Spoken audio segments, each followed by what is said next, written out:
Oh, Dram, will you fasten this for me, please? They make them so tiny. Mon cher, do a special favor for me tonight. Only name it and it's done. It is very special. And there are limits to what I will do for you? Yes, many. But they're all political, thank goodness. Just do not wear the handkerchief tonight.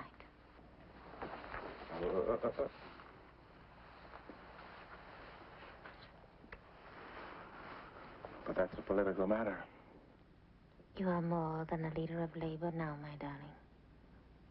From tonight on, you cannot show partiality. Renee, you are innocent. Who elected me to the Legislative Council? The workers. Therefore, whom do I represent? The workers. And the hawk is their symbol. And who has stolen the symbol to exploit your influence with the workers? The terrorists will stop at nothing, either to win you over or to crucify you. They may woo me, but they won't win me. Promise me that.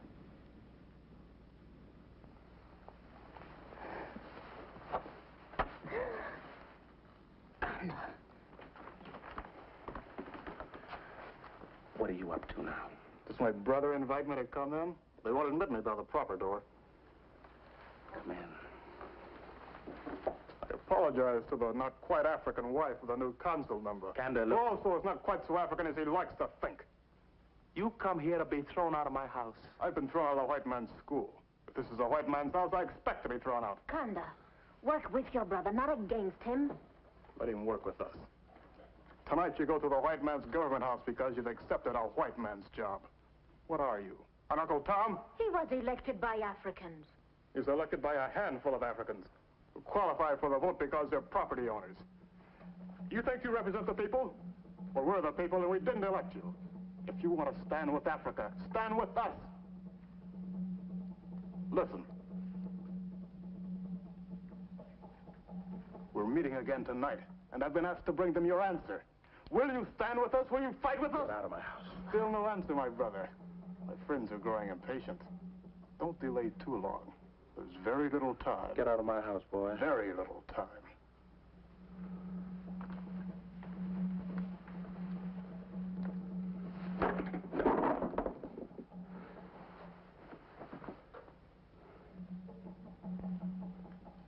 You will not reach him with anger. Don't tell me I shall reach him with love. Some nights I wake from a bad dream. You're alone. They've all deserted you. And I remember again the words of the proverb. Where then are your brothers? My eyes are wet, and I know I have been crying in my sleep, for it seems that you have turned even from me. I will never turn from you, Renee. And in my anger and in my impatience, do not turn from me.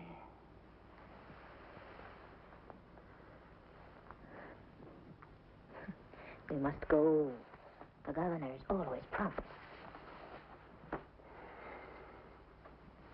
Renee, I think that this embroidery is a little frivolous for a new council member. No?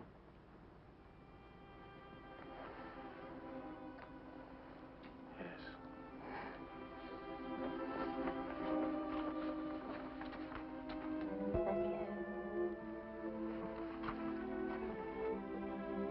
The governor's house. Yes, sir.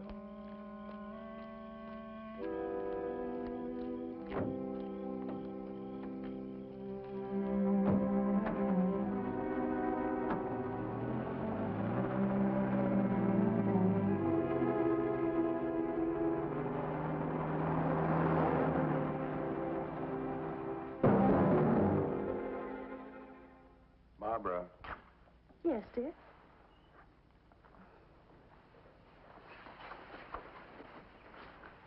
think it has something to do with the shape of my neck. Do you remember Subi? Indeed I do. That was, oh gosh, that must have been 20 years ago. Shanghai. She was embarrassed all one evening because your tie went straight up and down. You were younger then. Went in for bow ties. But you never could tie them. Ah, thank you. You must have a jacket of your own made right away. Not keep putting it off. Yep. Neither a borrower nor a lender be. Uh-oh. Barbara. I suppose you didn't bother to try it on. Matter of fact, I didn't. The inspector looked to be about my size. Well, you'll have to wear your white suit. You know, some of the fellows around here wearing... I can think of no better way for the newest member of the colony to endear himself than to appear at the governor's reception in pajamas. The night they arrested us, it's kind of fond of that color. Chartreuse, I think. Aqua. Did you lock the back door? No, Benga will attend to it. Aqua? I thought... Anyway, the Chinese guards were extremely envious. Bruce, I hope you'll make it a point to speak to Obam tonight. Matthew seems to be quite worried about him. Well, Matthew will be there, too. He'll see that we meet. Well, do I pass? Bruce, do me a favor. Promise me you won't say anything drastic tonight. I shall be good. If you don't have a dinner jacket, at least wear your best company manners. They'll learn soon enough they've got a rebel on their hands. Well, we might just make it. Benga! It's a fair schedule at 8:25 for 8:30. It means the governor will be there in the half hour at the second. Oh, just some celebration, most likely. Good evening. Evening, Benga. Evening. Please be sure everything's locked, eh? Inagotako? Odimma, Mr. Craig. MS Kando. Catch it, boy, Benga. That's it for Mrs. Craig.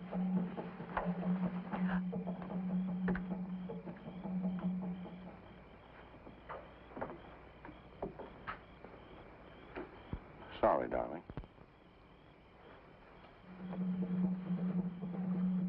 Egbe, pa beagoli eba. What does it mean, Benga? Oba, the hawk. It is not right. Well, never mind. Get rid of it and say nothing about it, What does it mean, Bruce? I'll find out tonight, if anyone knows. Something that a Benga said. That's it. The name Obam, that's the African word for hawk. So it is. You knew it all along. Now, let's forget about it, Obam, that's why Matthew's so worried about him. Now, we're in no position to make judgments, Barbara. We're newcomers here, remember that? That sounds strange coming from you. Well, I do feel a bit strange in my company manners. May I take them off? I never really expected you to put them on. Thank you, Benga. Good night. Good night, sir.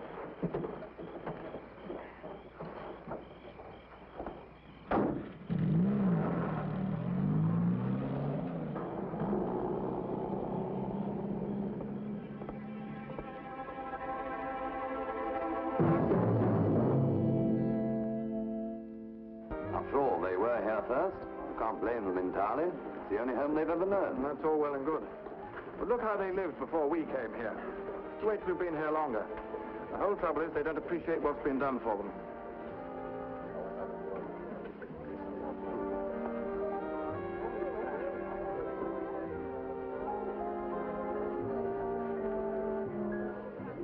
A lot of nerve is being here.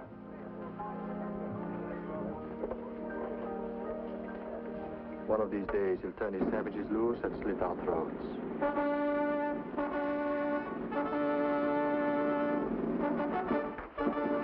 Right on the second. Ladies and gentlemen, it is my pleasure to welcome all of you, and especially our honored guests, the newest members of our Legislative Council. Please.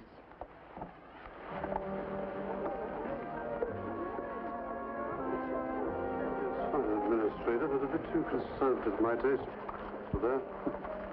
Oh, good evening, Mr. Gregory. Good evening. I say, Gregory, that must be the new American missionary over there. What's his name? Craig. Yes, that's Craig, all right. Pity he didn't have sense enough to stay home. We've got enough do-gooders in this colony. Oh? If Craig and his kind hadn't taught these Africans how to read and put ideas in their heads, we wouldn't be having this trouble. Oh, come over, Gregory. People get ideas one way or another. What do you say, Inspector? I beg your pardon, Tom. What do I say about what? Gregory here thinks it's dangerous to educate the Africans. Much more dangerous not to. But then we don't see eye to eye about several matters. Now, someday you fellas will wake up to the fact. The most dangerous ideas these Africans have, they got from the church. Equality of men before God, brotherhood of races.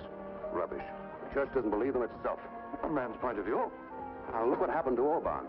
He was the pride and joy of the church. And then he got too vocal about some of their pet ideas. And what happened? They kicked him out. Excuse me. I don't think he was impressed, Gregory. It's just that being new to the colony, Your Excellency, I'm apt to be considered an ignoramus. Mr. Craig, human speech can encircle the earth in a few seconds. Yet no one can determine the truth of a political situation only a few hundred yards away. You may speak freely. Well, what I was trying to say is that my church has taught the African Christians to hope for social justice, while my white Western world has kept it from them. I see. Of course, it's a much simpler matter to preach progress than to implement it. As a clergyman, you hardly need to be reminded of that. Touché. I take it you expect the church to stand on the side of African independence, come what may. Short of revolution? I certainly wouldn't advocate violence, but in its beginnings, Your Excellency, the church was nothing if not revolutionary. The fact that today it's considered in some quarters as a defender of the status quo is unfortunate. I shall leave it to the inspector to give you assurance that my government at least has not endeavored to use the church. This has been most interesting, Mr. Craig, and welcome to Africa. Thank you, Your Excellency. I believe you let the governor guessing. Do him good. What about a coffee? Oh, thank you. What was wrong with the dinner jacket? Oh, I think I could have got into it 10 years ago. Thank you for the try, anyway. I'm sorry it didn't fit. Inspector, the governor said something about revolution. Are things that serious? Well, put it this way. In the past month, there have been 2 raids on plantations north of here by the terrorists. And someone in this district's been decorating the houses of the whites with dead hawks. What about the governor? I'd say this for him. He leans over backwards, to be fair. We have a curfew, but no martial law. He supports the vote for Africans, but he knows the danger of moving too fast. Won't let either the Africans or the Gregories take the law into their own hands. But while he thinks Obama needs watching, well, so far at least, better give him all the rope he wants. You know the man with him? Pastor Mogo? Oh, no, not well, it is. I first met him at a conference in Switzerland. One of the finest minds in Africa. I realize that my congratulations on your election come a little late. I called at your home yesterday. I'm sorry I wasn't there. I've been wanting to hear your explanation of my brother's dismissal from the mission school. It may be that the principal acted hastily. But you know as well as I that the boy has been using the school as a center for political agitation. I hope I'm not intruding. Well, of course not. Obama, allow me to present Bruce Craig. Good evening. I've been looking forward to this, sir. I believe I am intruding. Obama, Mr. Craig has come from America at the invitation of the African Church.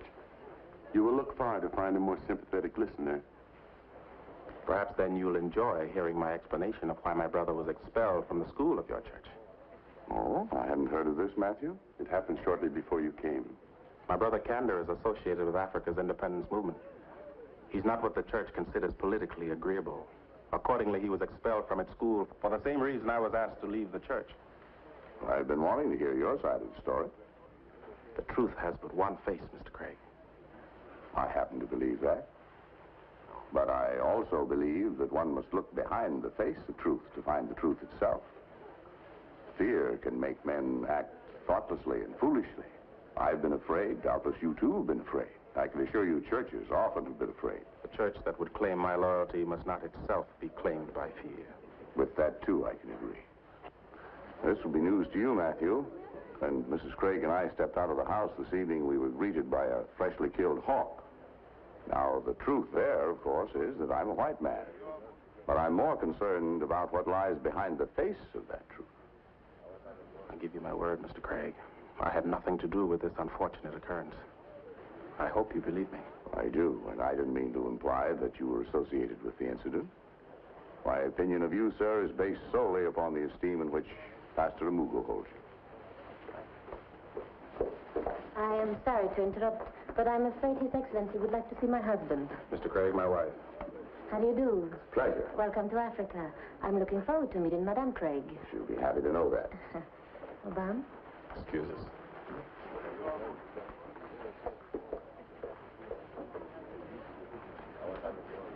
I believe I owe you an apology.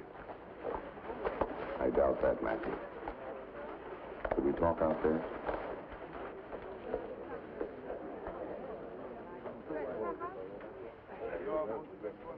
I should have told you about Obam's brother. Does not help matters any that Obama himself was asked to leave the church. Are the communists really supporting his union? They support any cause that will serve their purpose. Obama has denied personal connections, but still they campaigned for him. It was solely on that basis that the elders of our church asked him to leave. But you're not happy about it, are you? No, we were wrong in dismissing him. As long as he was in the fellowship, there was a chance the church could influence him. What do they mean, Matthew? I do not know. It has been happening more frequently. About the dead hawk, this is not the first time. The terrorists seem to be using it as a kind of warning. But so far, there's been no violence around here. But the word for hawk is Obama. Yes, it is the official emblem of his party. The terrorists are a radical element within the party, and they want to make it appear that Obama is in sympathy with them.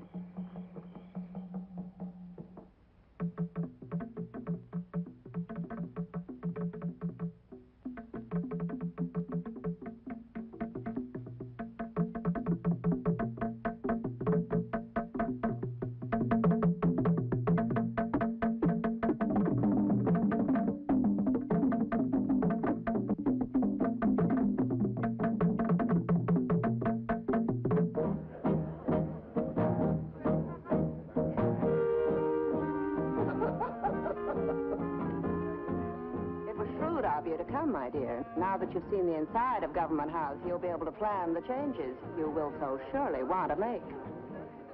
I'm certain, Madame Gregory, that no one can grace an occasion such as this more beautifully than does the governor's lady. Tomorrow's meeting of the Legislative Council will begin promptly, gentlemen. The agenda's unusually full. I've only got one proposal to make myself, Your Excellency. Mobilization of the colony's manpower, I imagine. Yes, sir. It's already on the agenda, but I doubt that we'll get around to it. Well, gentlemen. Obama, Inspector Hall tells me you're planning one of your public meetings for the day after tomorrow. That is so, Your Excellency. Some of your meetings have got out of hand. The police are afraid of an outbreak. All I have to say, Your Excellency, I shall say before the council tomorrow. I assume I shall have the privilege of the floor. Obama, you know perfectly well I don't question the right of free speech. But the last thing I want to see in this colony is martial law. Some are already demanding it. And I don't want to have any hotheads taking the law into their own hands. Am I to infer, then, that I shall not be granted the floor tomorrow? You are to infer nothing of the kind. I'm sorry I can no longer talk frankly, but as you wish. Tomorrow, then, 10 o'clock.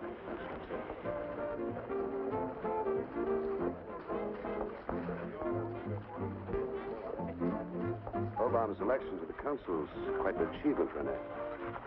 I know he's a university graduate, but still, it's quite a triumph for an African. Don't you agree? I must remind you, Mr. Gregory, that I am African, too. Are you? I'm aware of the notion that African blood is thicker than French, but, well, I've never put much stock in it. Certainly not in your case.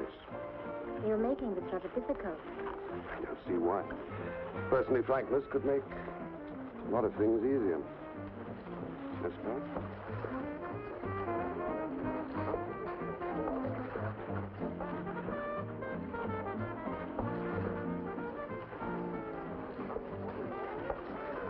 Thank you for the pleasant interlude, Rene. Obama, we were talking about your election. I'm looking forward to hearing what you have to say tomorrow. You'll hear it, Mr. Gregory. And you'll hear it from me, not my wife.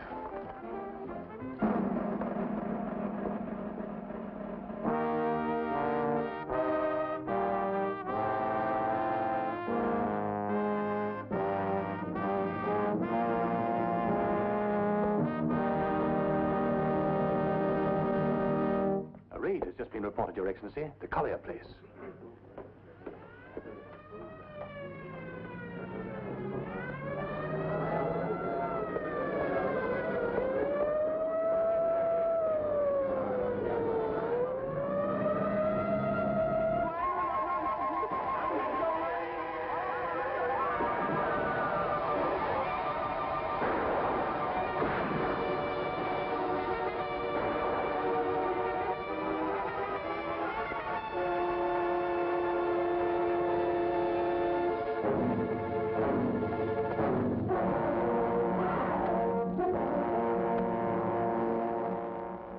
Council must face the fact that lawless violence is no longer an academic matter.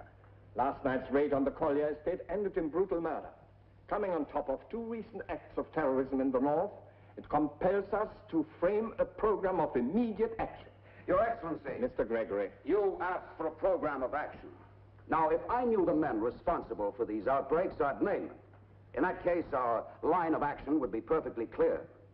I suggest Your Excellency ask Obama to tell us who they are. I must answer you directly, Mr. Gregory. I do not know. You make that statement in spite of the fact your brother Kanda is identified with radical elements of the progressive movement? I do, Your Excellency. I'm not responsible for the actions of anyone but myself, political or otherwise. What about the actions of your labor unions? Are none of them political? Or do you no longer represent them? I represent them, Mr. Gregory, but I do not compel them. Your Excellency, may I have the floor? You may, sir. Gentlemen, believe me, I do not know the men responsible for these acts of violence. My own effort thus far on behalf of the workers has been a call for political action and not for force. Thus far? When will you turn to force? Let your labor unions renounce the hawk and you'll be more convincing. Mr. Gregory, you are new on this council, but I hardly thought you'd need tutoring in parliamentary conduct. Your Excellency, let the colonial government grant but 3 things, and the teeth will be pulled from the jaws of terrorism. First, broaden the franchise. Second, place this entire legislative council on an elective basis. Third, abolish the curfew, except in localities where flagrant lawlessness has occurred. You asked for a program of action. Here it is. Adopt it, not as a concession, but as a step toward the self-government which will come, which must come to my people. Adopt it, and you will be unable to number your friends, for they will be legion. Reject it, and your government will face a general strike that will paralyze this country. Your Excellency, I resent these strong-arm tactics. And I speak for the majority of this council. And every decent, civilized member of the colony when I say... Mr. Gregory, you are out of order. This council will not be used as a sounding board for partisan interests. And that applies equally to every member. Obama, I was not born in Africa, but I've been close to her for over 30 years, longer than the length of your life. And I believe I love Africa as much as you do. Let me remind you, as you nurse your grievances, that we have education, health, and a standard of living that were unknown in this part of the world before we came. You talk of freedom and justice. We have given you civilized methods of justice. And the freedom your people have today is a far cry from their old bondage to tribal superstitions. Until the present emergency, they were free to go and come as they pleased. Your Excellency, it is not that my people want merely to be treated freely or to move freely. My people want to be free. The history of their captivity, whatever its incidental benefits, burns deep. Only name a date for freedom. Give us a timetable for independence. Set a date, any date at all. And we will work together toward the day when this country shall again be free.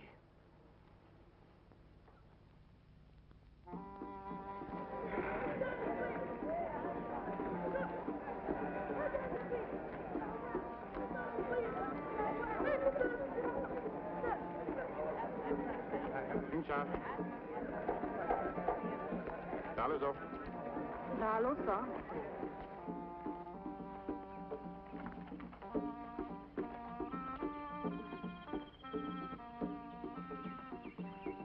No hanno. You know folk? Dai, potago là. E ne quapo? Dalo, Oh, my God. Dalo. Oh, good morning, Sunderlal. Good morning, Mrs. Craig. Ne putagola. It hasn't taken you long to get into the harness. No. The harness feels good after being out of it so long. Miss Craig, your new assistant is here. Oh, fine, Doctor. Thank you. Sunderlal, how's the work going? Slowly. The results aren't as tangible as this. Don't expect miracles. Not all at once. Just don't depend on them, and they'll come to pass. There we are now. That's all finished. I gave your assistant her uniform. When she relieves you, I could use your help. We'll have to operate. Yes, Doctor.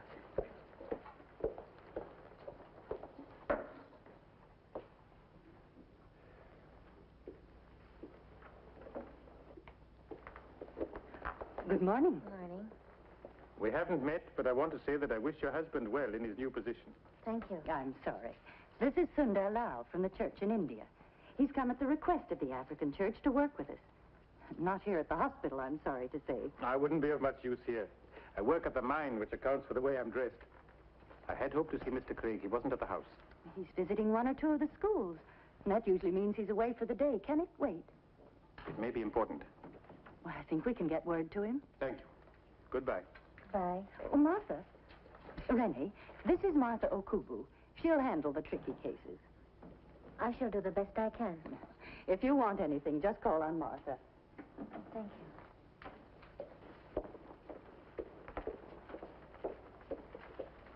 you. Kedu.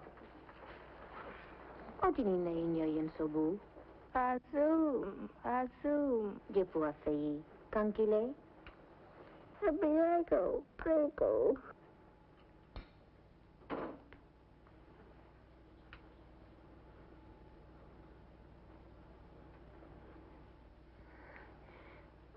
Odirong Jorini. Agigay di seike. Bueme kauna. Talo so.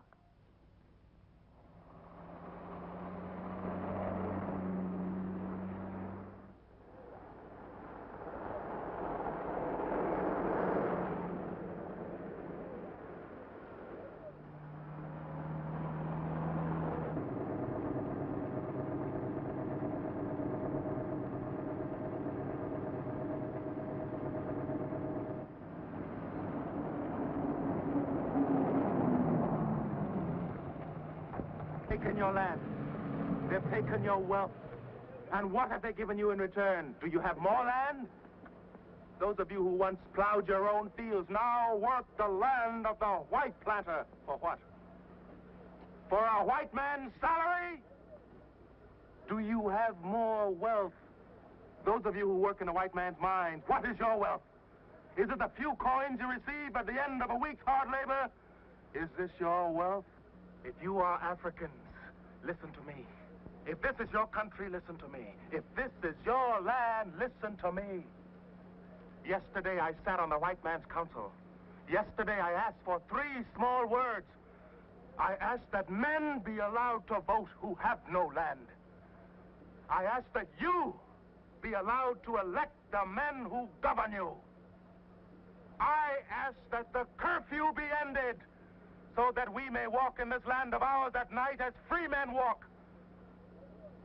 If these requests had been granted, there would be no need for a general strike. He did not grant those requests.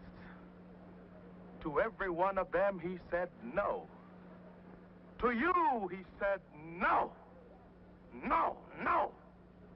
What then shall we think of the white man? Shall we believe that he wants us to have our land? No!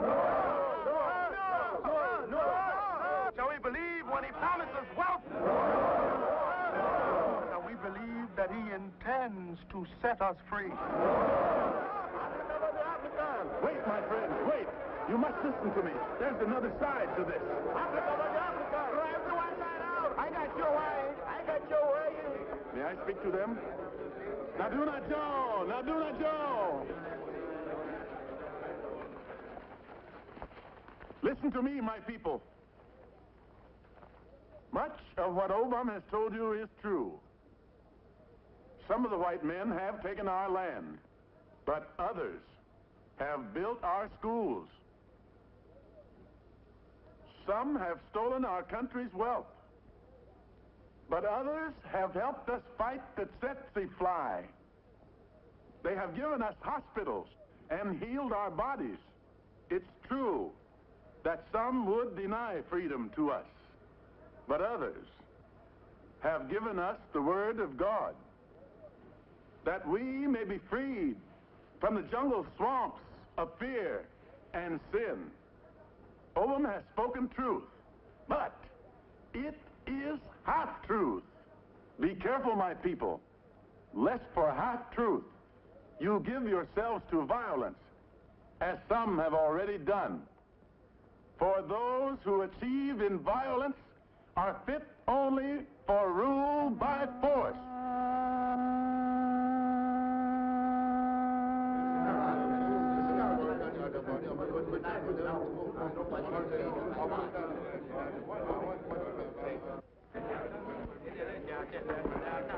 Obama, we must not become the kind of men we condemn.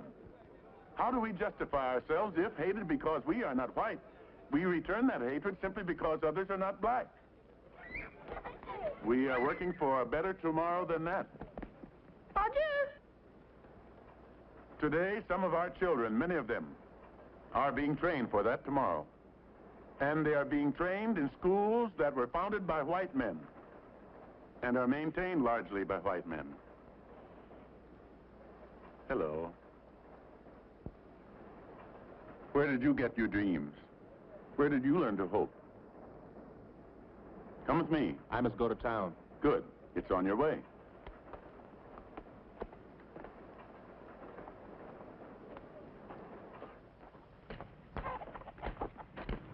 Kiddo. Kiddo. You have a strong, clear voice. Now I want you to listen to some voices to which you have closed your ears. Mother! Mother, this is Obama, my friend. Mother?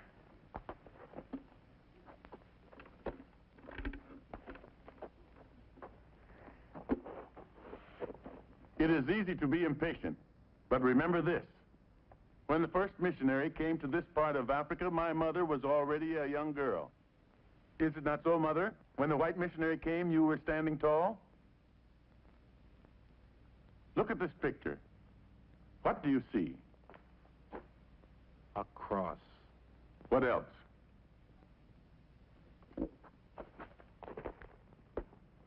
Hands are holding it. They are lifting it up. Brown, black, yellow, white, the hands of all men. This is a fantasy. It is reality, my son. This thing is happening on every continent, and you do not know it. You have been as one who sleeps. Not all of us have kept pace with the changes about us. That is our tragedy. It's not that we lack vision, but that our vision outstrips our daring. Always we drag one foot in the past. You speak for the old way of violence and hate, and you think you talk of revolution. Well, I tell you that a greater and more profound revolution has already taken place. In spite of the faltering of his church, Christ has taught our people that they are equal with others before God. Whether the world likes it or not, people are on the march here in Africa and all across Asia, and they will not be stopped. But the direction they take will be determined by men who lead. I pray that they be men of God. And where are such men to be found? In such places as this, my son.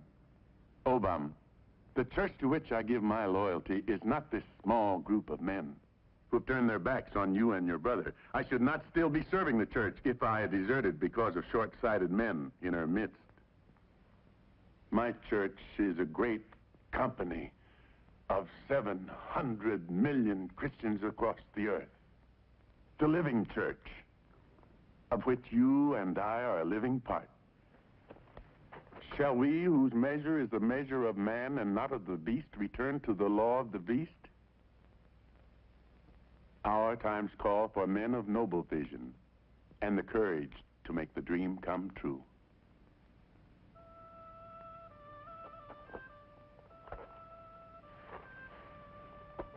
Stay well.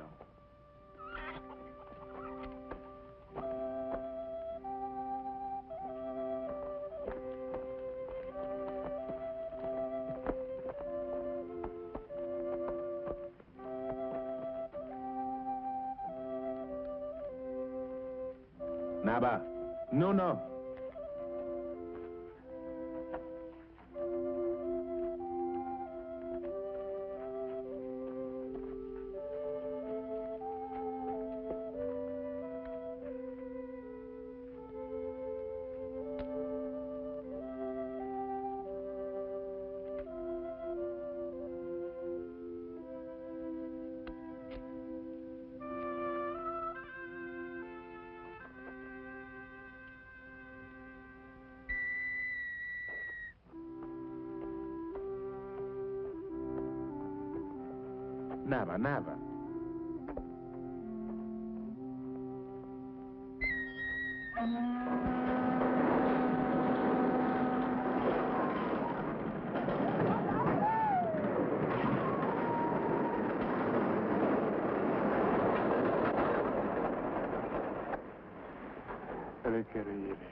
Gregory, what's this I hear about you chaps taking the law into your own hands? Well, Inspector, a few of us out here with our lives and investments at stake decided to protect them.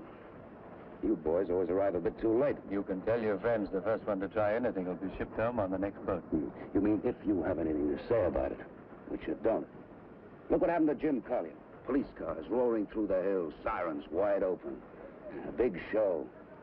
The trouble was, Inspector, Jim's throat was already slit. We've got a constitution in this colony, and we're going to see you abide by it. Keep that in mind. Save your heroics. And your skins. Sundalau! Thank you.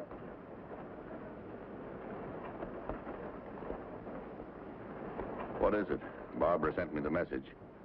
Can you get in touch with Obama? Why?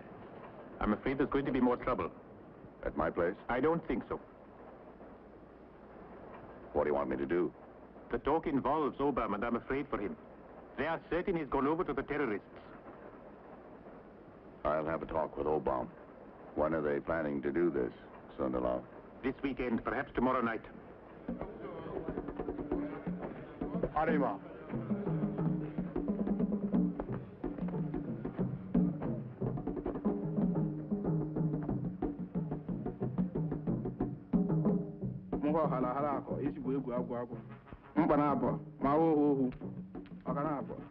Kanda, listen to me.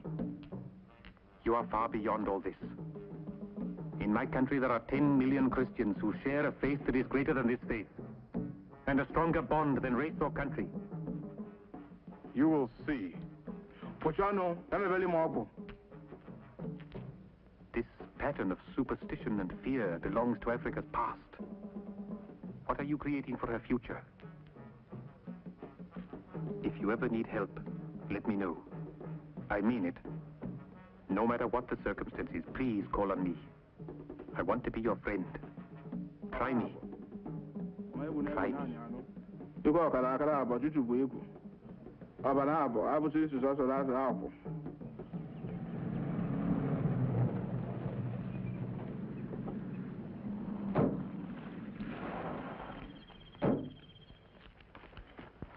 What's the story, Fred? Ben here got it from one of his boys. My foreman lives near Obama's brother, so he did some listening around.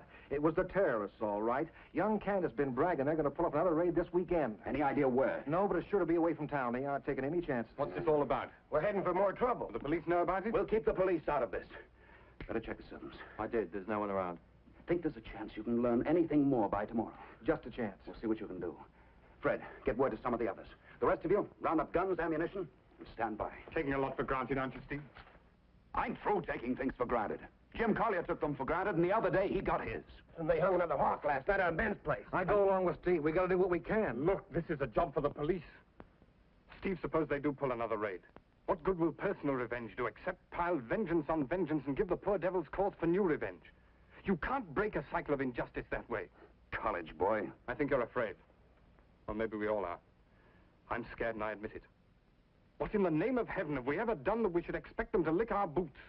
God knows we've got good reason to be scared. But God also knows that your answer is no answer at all. It's a retreat into the dark ages. Finished. You can go back to your books. Right, you men, get going. Listen.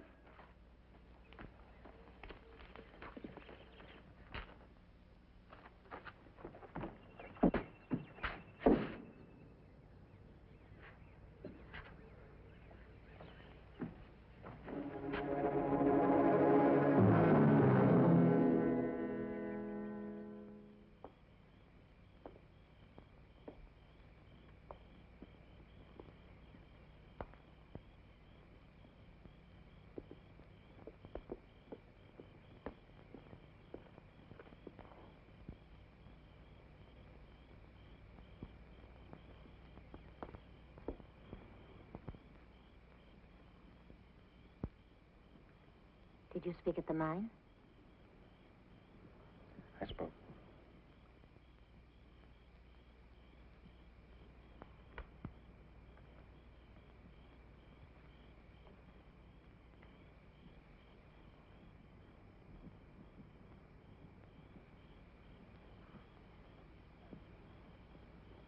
You are most alone, my darling, when you're troubled. Let me share your loneliness. Go back to your book, Renee. There are happier thoughts there than those I have to share with you.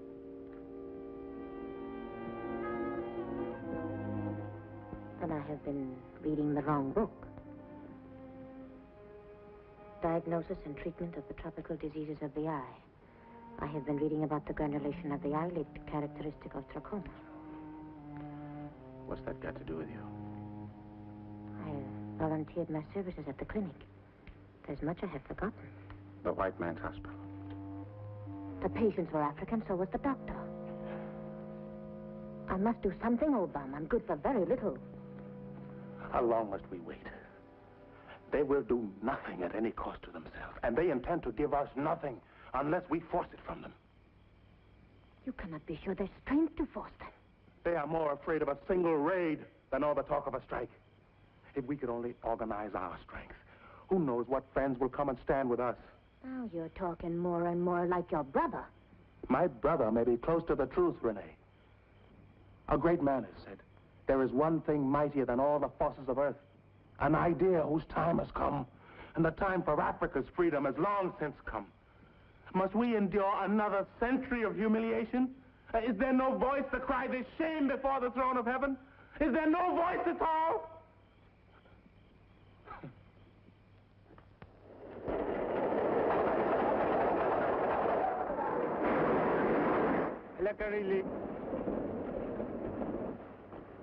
Lubano, Ngwa.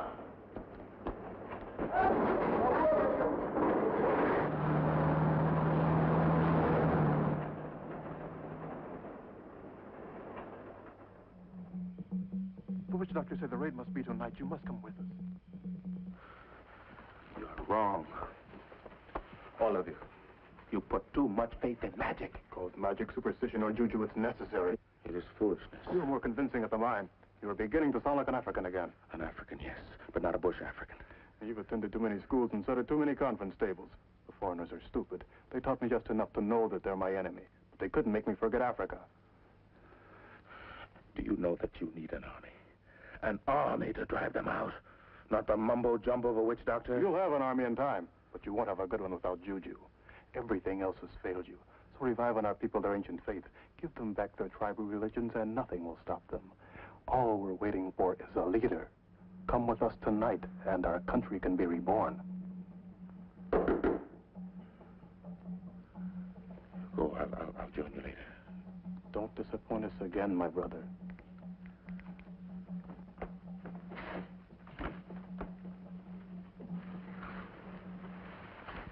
Who is it, Bigwig?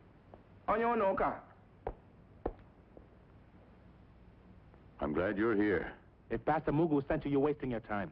Now, it was my own idea. Why'd you come to Africa, Mr. Craig?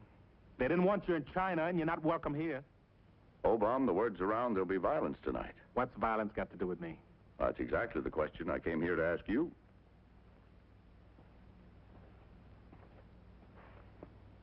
Very well.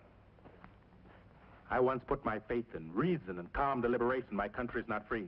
I put my trust in the peaceful sanction of the boycott and the strike, and freedom's as far away as ever. I put my faith in the church, and the church has failed to support my people's claim to freedom. There's little choice left, Mr. Craig. I see. You see. You see only what you're conditioned to see. You see with the eyes of a foreigner. I see only with the eyes of an African. And we can never have the same vision. I wonder. Men like ourselves have shared the same vision, are sharing it, in fact, in many corners of the earth.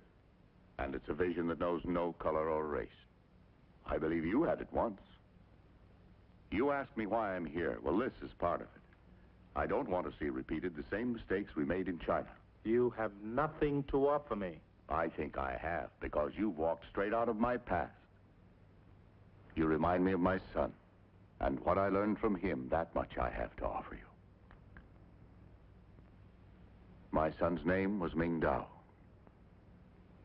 And when I first saw my son, he was already 10 years old. My associate in the church on the mission compound found him. He was dying in an epidemic that had already killed hundreds of Chinese, including the boy's parents. His mother and father had been members of our little congregation. So when the boy came under our roof, we decided to take care of him. We had no children, and in a few weeks, we adopted him.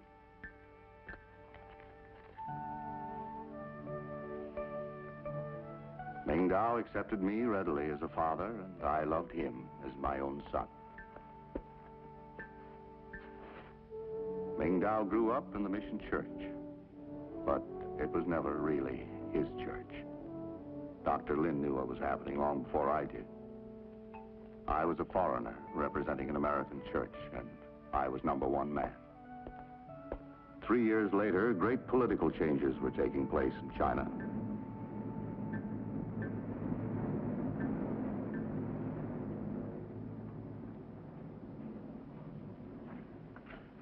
More of the leaflets. What does this mean, Father? The new day has come. China full of Chinese. The foreigners must go home. Why, Father? You're a foreigner, aren't you? Let me see it, son. In the weeks that followed, the people were torn between their old loyalties and the bright promises of the new prophets. Woman, 在the ocean, 怎么也不能挂在。就是共产党来了的话，就是他们。I felt the greatest danger was that when the communists came, and it was certainly would come, the Chinese Christians would be cut off from their brothers abroad.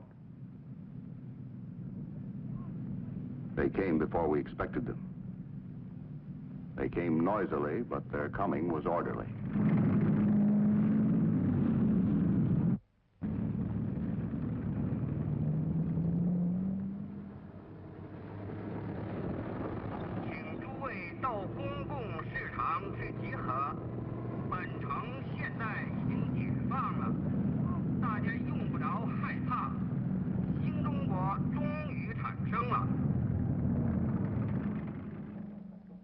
Changes were made gradually at first, then the new regime took over with a vengeance.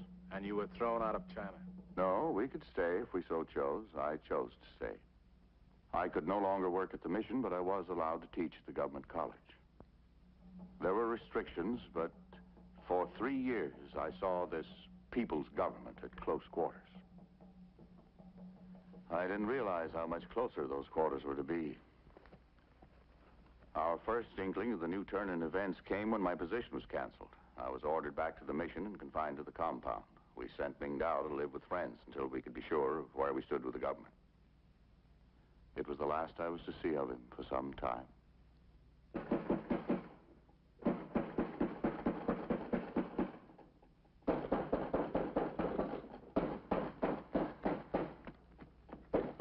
Yes, who is it? The police! Open up! Barbara, get dressed. John, Do not make a disturbance, Mr. Craig. You are under arrest. Bonjour. You won't need those. Quiet! Stay where you are. Bruce. You, Mrs. Craig, remain silent. Is Mrs. Craig under arrest, too? Certainly. Try not to worry, Barbara. I'll be in touch with you. If you just let me get properly dressed. That'll be taken care of. Let us go. John, when we've gone, please get word to Ming Dao. That'll be quite impossible. Let us go. How? You will answer. I doubt if there's enough light in here for a good picture. We do not need your advice.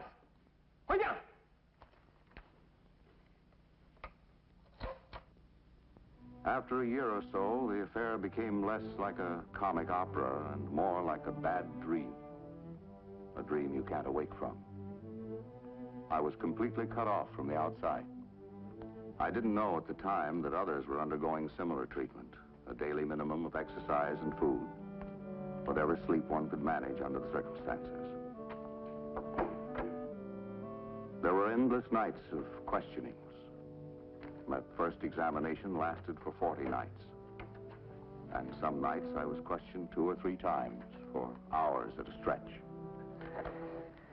Listen carefully, please.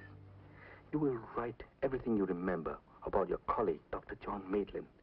Every conversation you have had, everything you knew or heard others say about him.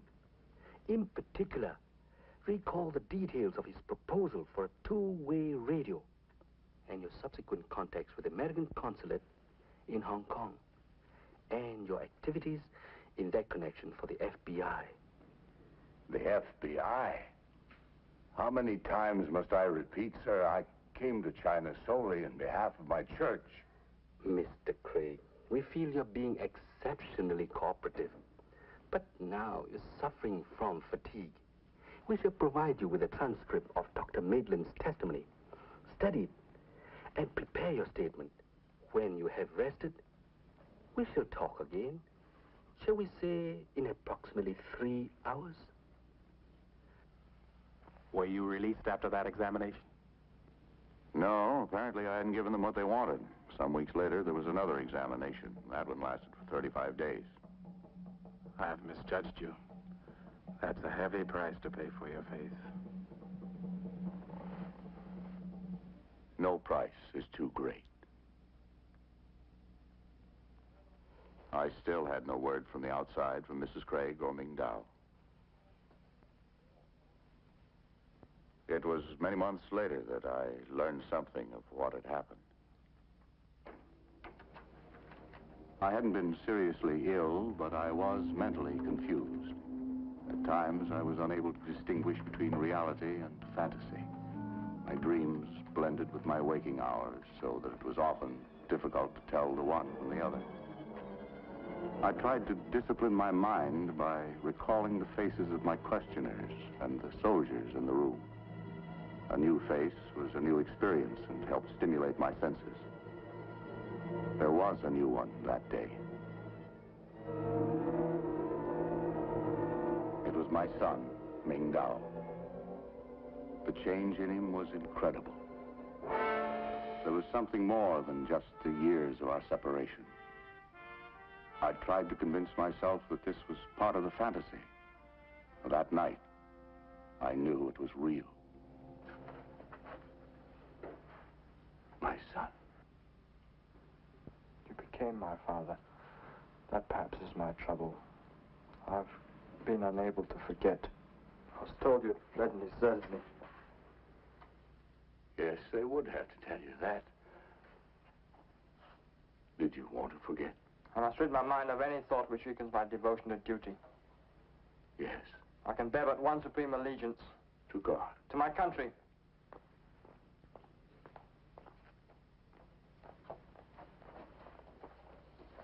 You must confess. The judges are impatient. Will you confess? No. Why? Why will you not confess? Because, my son, the charges are not the truth. What do the details matter? Of course they're not all true. Even in this matter of the wireless, I know the testimony is false. But there is truth in some of the charges. Ming Dao, if they promise to set me free tomorrow, I shall tell the truth. And if they promise to kill me tomorrow, I'll still tell the truth. You cannot deny that you've always been an agent for American imperialism and white superiority. Of course I deny that. I've tried to be a Christian. I failed often, but I failed because I was human, not because I was an agent for any imperialism. You believe that? You do not know that you've never prayed a prayer or preached a sermon or greeted a Chinese friend except from a mountain of implied superiority? Always you and your white brothers have come to China to speak of a God and Savior whose face was white. Mingdao, God knows no color, neither does his church. What's happened, my son? Who's taught you this? Together with the people of our village, you built a church, in whom was legal title vested. Funds were received and collections taken. Who administered the money? Appointments were made to places of authority in the church. Who made them? You called in a Chinese home. Who occupied the seat of honor, and why? Because you were a finer, better man than the Chinese guest who was also there? No, because you have a white face, the gift of a white God. My son, I failed you. But remember, Christ has not failed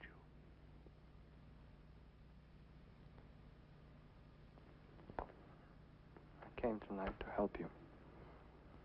I'm here against orders, but I thought I could save you by persuading you to confess. Always I've lost the people I've loved. My parents, you, Missy Barbara. Son, you've lost none of us. And you've not lost Christ. I love my country, but I cannot help her.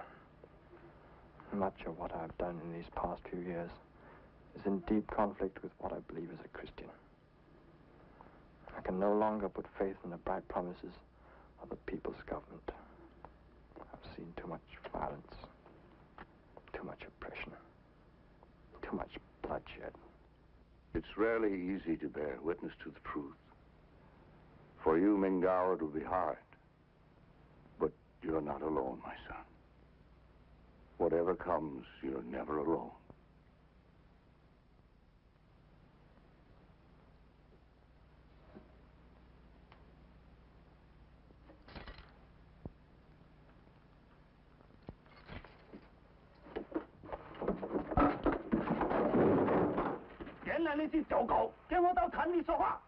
Mingdao, we are more than conquerors. Through him that loved us.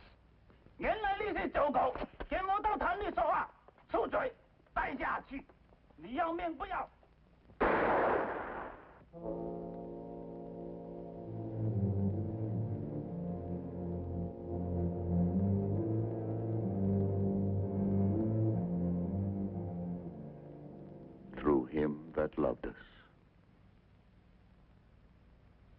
It's been 5 years since my release, and I've tried to keep paramount in my life the lesson I learned from my son. It's this: the greatest gift one man can give another is Christ. But the giving is not enough. The Chinese Christian, the African church must know that Christ is theirs. The gift is their very own, to hold and to give again. Because I didn't understand, I failed my son. By God's grace, I'll not fail you. More than conquerors.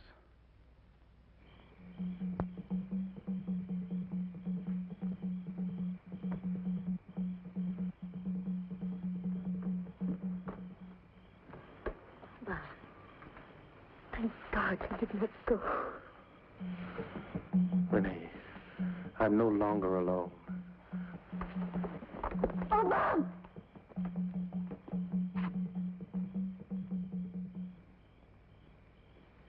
Very much afraid for him. Something is terribly wrong. Where will it happen, Renee? If you know, tell me. I'll do what I can.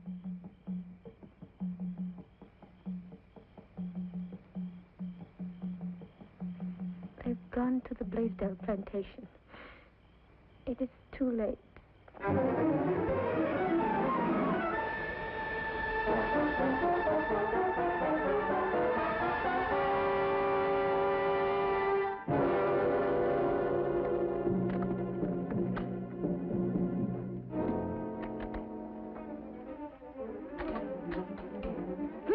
Mr. Gregory, please, I must talk to you. Mrs. Carter. Mr. Gregory, you must let us get out of here before it's too late. Mrs. Carter, you must get upstairs and keep quiet. Overhaul, get them up there. And quickly. It's all right. Come, all go back in the room. You'll be quite safe if you stay there.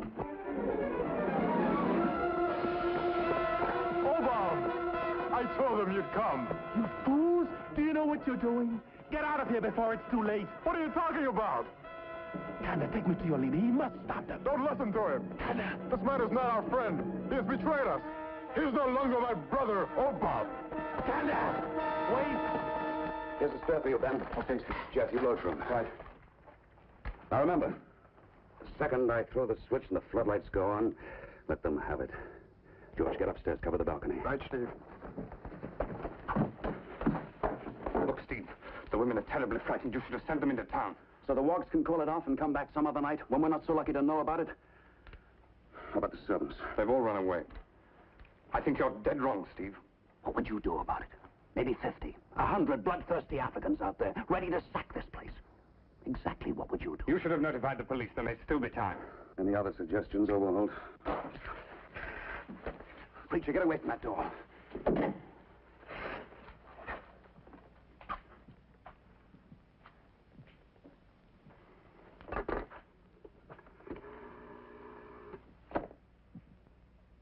Operator, give me the police.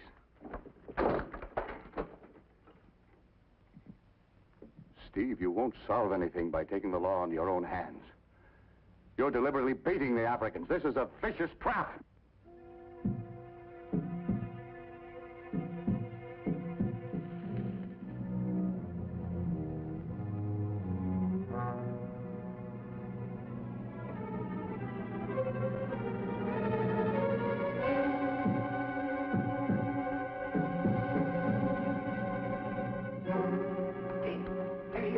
Let me know the moment they're all in the open. Very well, Gregory. You leave me no choice. Mr. Craig! Get back! It's a trap! It's Mr. Craig! Don't shoot! He's a friend! Over him!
Craig. Through him that loved.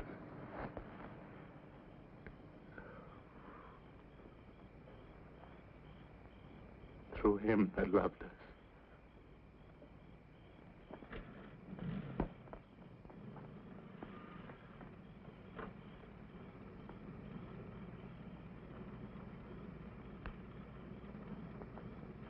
Double the guard on him.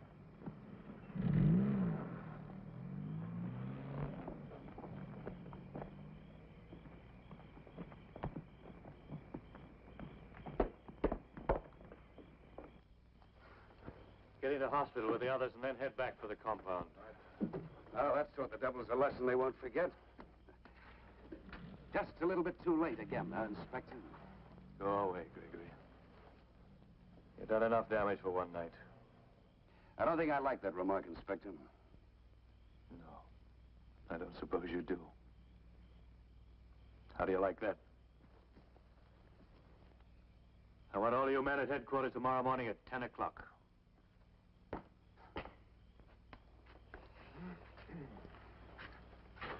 Why don't you learn to use one of these things? Easy, boy, easy.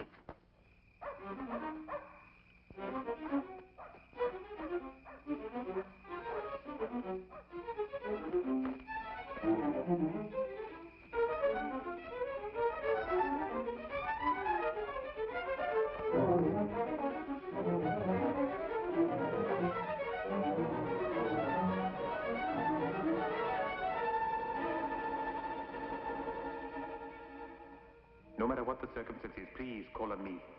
I want to be your friend. Try me. Try me.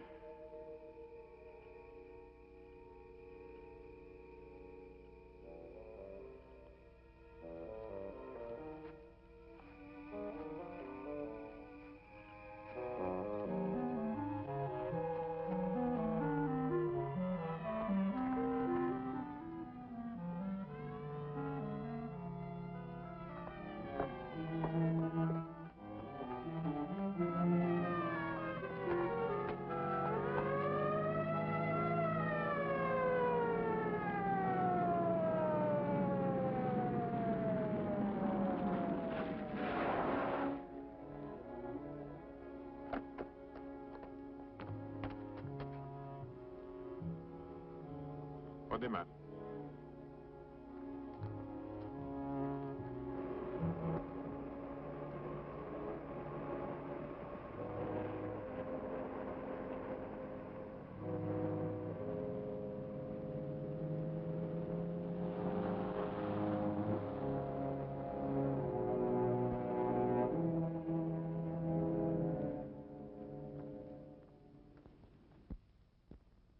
My people, our church invited Bruce Craig to come to Africa to join hands with us and to share with us his rich experience in another land. Now, we have killed him. Yes, we have taken his life. Our impatience, our hatred, and our blind, unreasoning prejudice have killed him. Is the cause for which he lived also dead?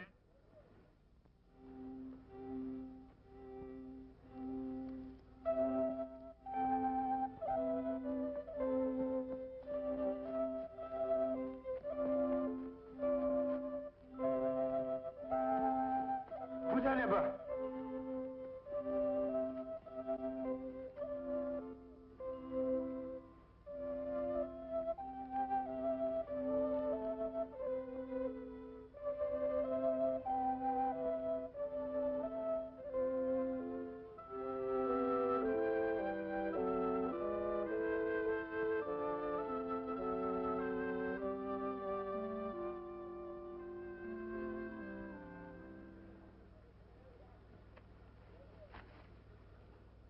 Because some of us were impatient, we are today farther from freedom than ever. Because certain lawless men permitted prejudice to blind them, this country stands on the brink of riot and unrest. Our country cannot be made free by hatred and bloodshed. We shall only become slaves to hatred, our own and the hatred of others. We know we must have freedom. And when we take this great desire of ours to Jesus, and we ask him, is this desire good? We hear him answer, yes, my children, it is good. One day freedom may come to this land, but it will not come easily. Our malice and our sin have already cost us dearly. Jesus Christ, in his own sacrifice, has shown us the way. And we must learn to follow in that way before we can call ourselves truly free.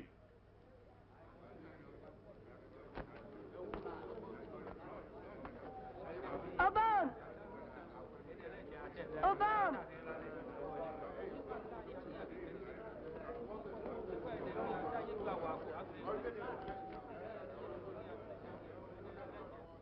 The charges are not true, Renee. But whether they find me guilty or not, I know that you will always believe me. And remember, my darling, I am no longer alone. All my love always. Obama.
an eternal love.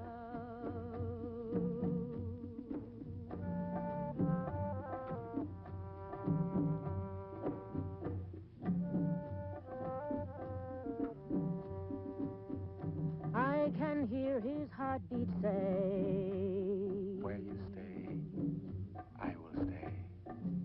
And my heartbeat answers low, where you go, I will go. I will follow faithfully, that where you are, I may be.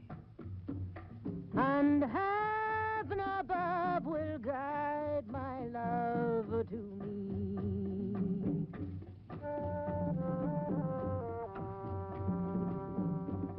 Our hands will meet, and in his eyes will shine my secret dreams, and I will know this man is mine.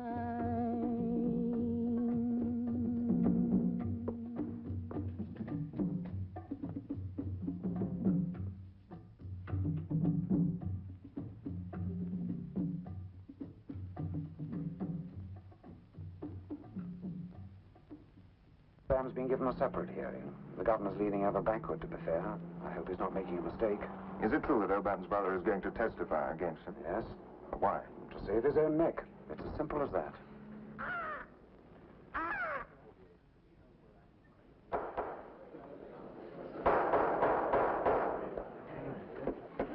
The court wishes to remind the prosecutor that this is not a trial. We are here to determine whether there is any just cause in bringing a formal charge against the accused. That is our sole purpose, and the court cannot permit any action designed to prejudice the case of the defendant. The prosecutor will accordingly refrain from further leading of the witness. He may proceed with his questioning. Now, Inspector, permit me to summarize your testimony. The court will correct me if I'm in error. You arrived at the house on the Blaisdell plantation shortly after 10 o'clock last Friday evening, accompanied by a number of the police. At the time of your arrival, there was intensive firing which originated from several parts of the house and was directed toward a large number of armed African men. These men were trespassing, apparently trespassing, on the Blaisdell property, with many of them endeavoring to escape. Further, you have testified that two of the police apprehended the defendant at the scene and you ordered him taken in custody. Now, Inspector, in the light of the facts to which you have testified, can you tell the court whether the defendant was a party to the act of violence as charged? No, I cannot. No further questions.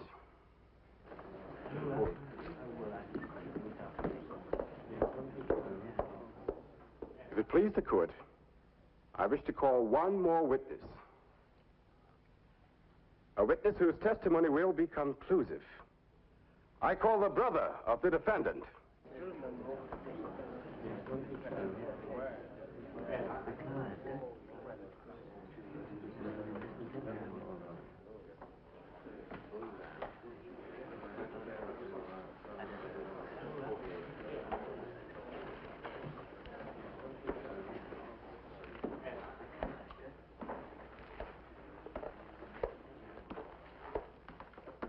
I swear by Almighty God that the evidence I shall give to the court shall be the truth, the whole truth and nothing but the truth.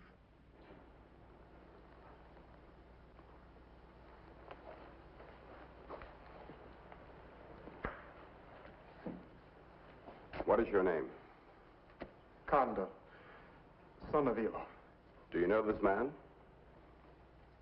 Yes. Tell the court the relationship between you and the defendant. He was my brother. Is he not still your brother? Yes. Yes. Now tell the court where you were last Friday evening at 10 o'clock. I was with my friends. And how were you and your friends dressed? In ordinary clothes.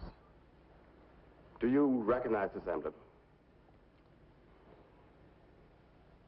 Yes. Tell the court what the emblem represents. Hawk. What is your brother's name? Obama.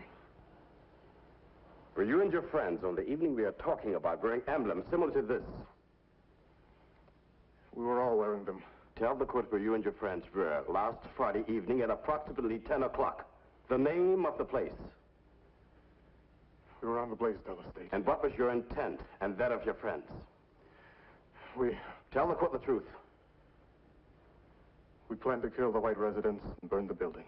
Now, is it true that prior to that evening, you had stated publicly that your brother was capable of organizing the workers of this district into an army? Answer yes or no. Yes. And is it also true that you had declared your brother was at the head of a nationalist movement committed to violence? I believe that. Yes. Now, think carefully before you answer. Was your brother, who is called the Hawk, the man who not only planned the raid on the Blaisdell estate, but was himself the leader of the men?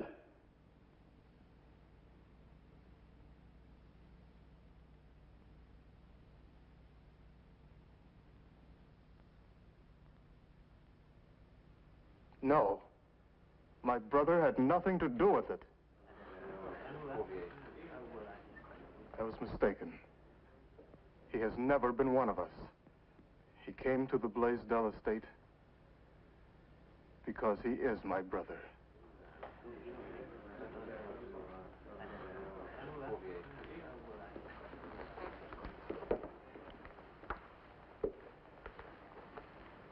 If it please the court. You may speak, but I must warn you that whatever you say may be given in evidence upon your trial. Your Honor, Kanda is indeed my brother.